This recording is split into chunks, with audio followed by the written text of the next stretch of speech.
Unfortunately, what has happened, the states are a geographical boundary of particular piece of land, and the all states are not blessed with the natural resources for the renewable.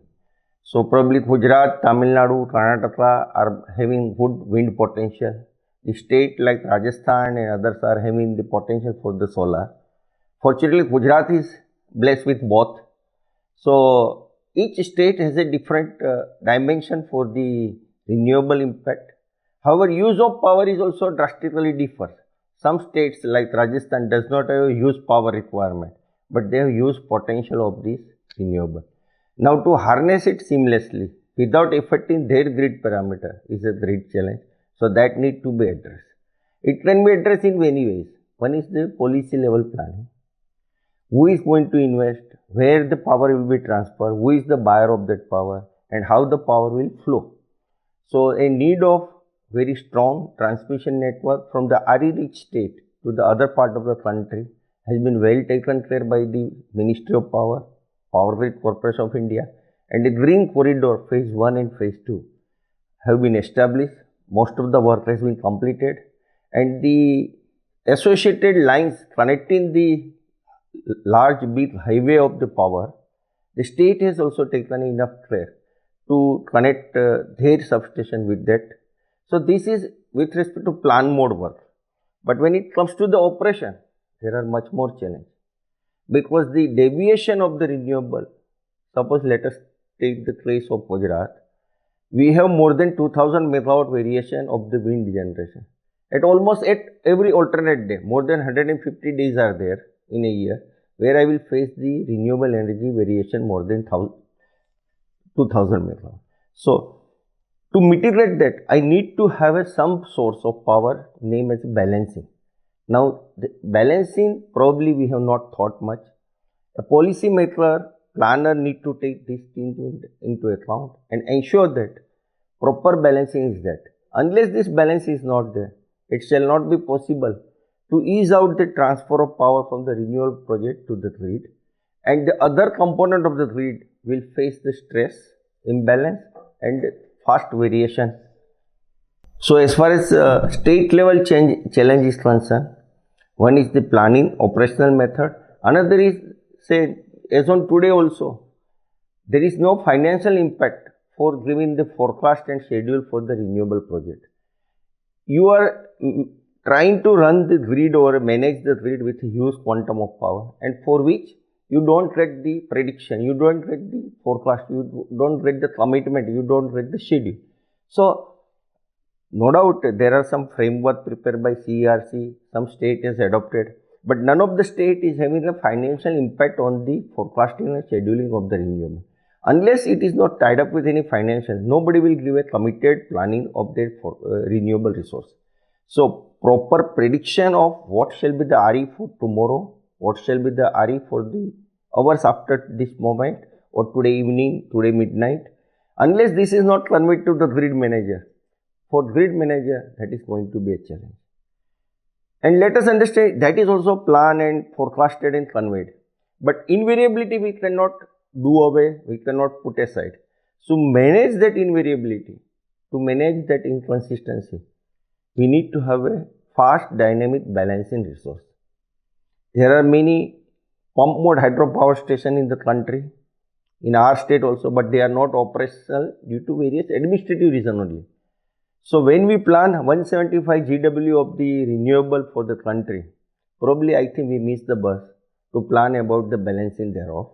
And some balancing, very dynamic, proven balancing resource at our disposal, which has been established, constructed by our forefather with a wide wisdom, are not in service, but no concrete action we are planning for that. So that a call has to be taken, but no doubt this is a state specific issues.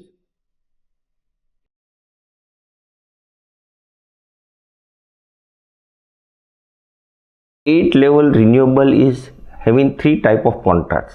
One is the industry establish their renewable project for their captive consumption of power. Some will establish the project and they will sell the energy to the distribution company, and as per the standards and norms, the distribution company need to meet the renewable purchase obligation norms specified by the state regulatory commission. And third one is, there is a mechanism called renewable energy certificate, wherein the energy will be absorbed by the state where the plant is there, but the renewable energy component will be transacted in terms of REC certificate, like the trading on the exchange, and that the buyer will get the renewable purchase obligation benefit thereof. So these three models have been established with a very good vision, but they are not properly operative in many states. And the people who invested for the renewable energy certificate, their certificate are not sold because people are not serious to buy that certificate. There was no compulsion. So the governing body simply extended the validity of the certificate. Instead of trying to find out a solution for why it is not being traded, they extended validity from 1 year to 2 year to 3 years. So a core thought needs to be driven. A planner must know that what I am doing, what for I am doing. Say, Assam is not having RE facility, but they should be compulsion to buy the such certificate. So the investor in the Gujarat or Karnataka will able to trade it. Say, nobody wants a very high profit out of it. But if nobody buys that, then that fellow will be bankrupt, and our vision or wish list to have RE power will never come true. And that is due to poor lapse on the policy only. Second thing is the captive power. So many states have restricted now that suppose I am having a 10 megawatt of my industry, I cannot go more than 5 megawatt of renewable plant. Now renewable plant is having less plant load factor. Means the total energy generated by the plant will be hardly 20% of the installed capacity. When my industry is 10 megawatt, I am using 24/7 10 megawatt. I am consuming full, but I am not allowed to install full capacity. So the reason behind is that they want to ascertain the interest of the DISCOM. But we cannot have two eggs in both the hand. I want to promote the renewable, and I want to also see the inefficiency or the losses of the profit of the DISCOM also into mind. So that way the captive model is not much successful, and it could not reach up to the targeted value. Now one is the feed-in tariff or preferential tariff. Earlier it was a good model that regulatory commission will announce the tariff. It will be for the control period of 3 year, 5 year, 2 year. But now it is through bid. So there is a huge cutthroat competition between the vendors, and vendors are bidding at cutthroat price. But ultimately result of that, most of the renewable energy equipment developer like Suzlon and other, they got bankrupt. Nobody bought their turbine and generators because the people who were to install, they bid so low that they could not afford this. So ultimately what happens, we have a bid of say 50,000 megawatt today. But electrical installation is not that much. Probably I will not get the energy. Yes, the finance people will be happy. Okay, we have bank guarantee for the commitment. But my point is, are we here to encourage the bank guarantee, or are we here to harness the renewable? Say, I should not ask you something which is unrealistic to you, which is impossible to you. If I compel to do so, today or tomorrow the chain will break. And that is happening nowadays for solar and wind. And I surprised that the Solar Energy Corporation does more job of wind than that of solar. I fail to understand why it is interested like this. Say, SECI is doing the wind bid. They should do the solar bid only. There are specialists for the wind. I don't know why it is ministry is doing all these things.